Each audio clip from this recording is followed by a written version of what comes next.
el periodo de incubación. Entonces, ¿cuándo es la probable exposición de acuerdo al diagnóstico sindrómico, ¿no? El pico, que nos determina el periodo de incubación, un periodo medio de incubación, ¿no? Y el mínimo periodo de incubación también en otros casos, y el máximo cuando sale. Entonces, cuando determinamos esto, después nosotros vamos a ir a nuestra literatura para ver cuáles son las enfermedades que cumplen con ese periodo de incubación, y tenemos una aproximación diagnóstica de lo que puede estar sucediendo. Para eso también nos sirve. Entonces, brote de fuente propagada, los casos ocurren a lo largo de un periodo extenso, pueden darse epidemias explosivas asociadas a la transmisión de persona a persona, y si ocurren casos secundarios y terciarios, ¿no? Entonces, ya como dijimos, comparación entre fuente común y fuente propagada es otra forma de expresar. Exposición única en fuente común y en fuente propagada son diferentes exposiciones en diferentes momentos, ¿no? Eso es importante que se pueda conocer. Es parte de la caracterización de un brote. Calcular las tasas de ataque, tasas de incidencia para ver patogenicidad. Esa información es importante para ver si un brote es altamente patógeno o no.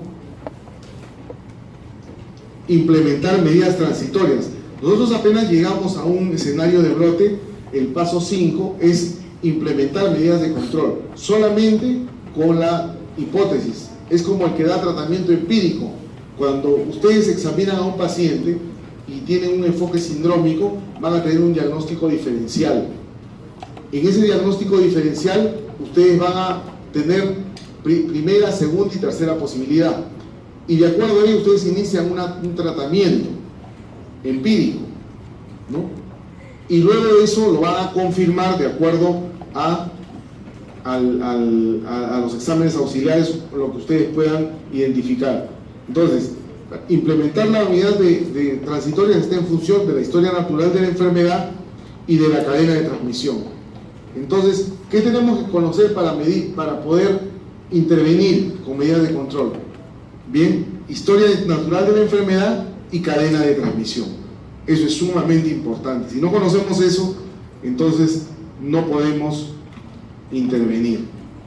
Luego de ello, ya plantearemos una hipótesis y empezaremos ya un estudio de repente con un diseño, dependiendo de la información que tengamos, que podría ser caso control o podría ser también un diseño de cohorte retrospectiva también.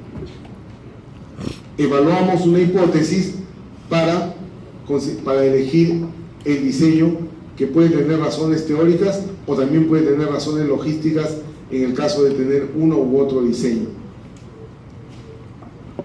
Puede ser cohortes, ¿no? Es un brote delimitado, numerosos casos, fuente identificada, exposición identificada, entonces podemos ir retrospectivamente reconstruyendo la exposición. Pero si es un brote extenso, hay pocos casos, están dispersos, entonces la fuente poco clara, mejor usamos un estudio de caso y control. Esto es importante también para poder elegir el diseño.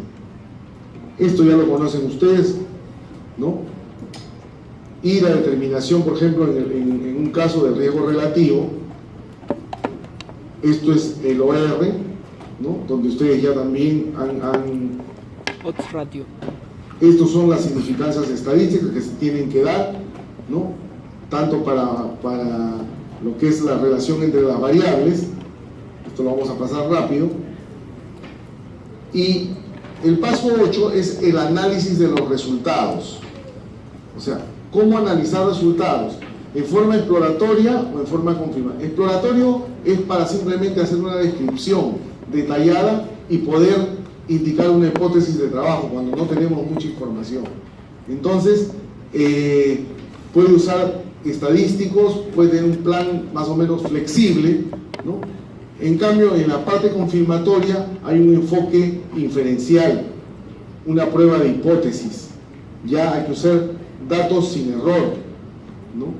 Entonces, ahí tenemos que ver, de acuerdo a nuestra información, tenemos que analizar los resultados. Y bueno, los gráficos que ya ustedes conocen para poder, gráficos de barras, histogramas, diferentes gráficos. Y la implementación de medidas de control tienen varios enfoques. Enfoques que pueden ser individuales, prevención y control de causas, y enfoques también poblacionales, ¿no? Para prevención de causas, pero en la población ya, medidas poblacionales. Entonces, la enfermedad, el conocimiento epidemiológico, el conocimiento de la historia natural va a permitir tanto clasificar y obtener medidas de importancia para prevención, y conocer la historia natural también para prevenir e intervenir eficazmente. Y los servicios de salud hay que conocerlos para ver qué capacidad de respuesta podemos tener cuando queremos intervenir en un brote. Una medida de control puede ser efectiva o puede ser poco efectiva si no conocemos bien. En el primer caso vimos que caía la curva epidémica, pero en el segundo caso, ¿por qué no cayó en malaria falciparum? Sí, empezamos a hacer rociamiento intradomiciliario, inclusive con resultados del 100%. A ver si ya se fueron los que estaban. De repente han huido ya. ¿Qué dice Medrano? ¿Está Medrano o no?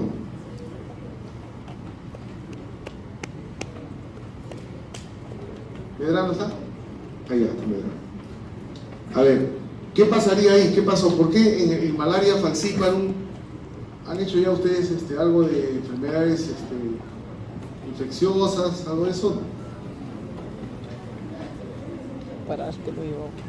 En todo caso, cuando nosotros vemos esto, decimos, si yo voy a rociar intradomiciliariamente, la malaria falciparum sobre todo se infecta, o el hombre se infecta en la selva. Entonces, si yo roceo intradomiciliariamente, no voy a hacer nada, no voy a hacerle ni cosquillas, como se dice. Entonces, yo puedo rociar por un efecto periodístico, pero no estoy haciendo medidas de control, y los casos van a seguir subiendo. Lo que tengo es que tratar a los portadores. Y luego viene la difusión. O sea, si yo no difundo los hallazgos del brote, no difundo toda la información que he recolectado, entonces es como si no hubiera investigado nada. Entonces es importante hacer la difusión de los hallazgos del brote para documentar todo el proceso y tener una base, digamos, que pueda servir para futuros eventos. Entonces, esta difusión tiene ciertos atributos, son documentos técnicos, ¿no? Hay un informe final, ¿no? Y puede ser base para artículos científicos. Ustedes pongan, por ejemplo, algún brote de tuberculosis en penales en el Google y les van a salir varias publicaciones que existen, inclusive en revistas indexadas, sobre brotes de este tipo. Bien, hasta acá es donde quería transmitir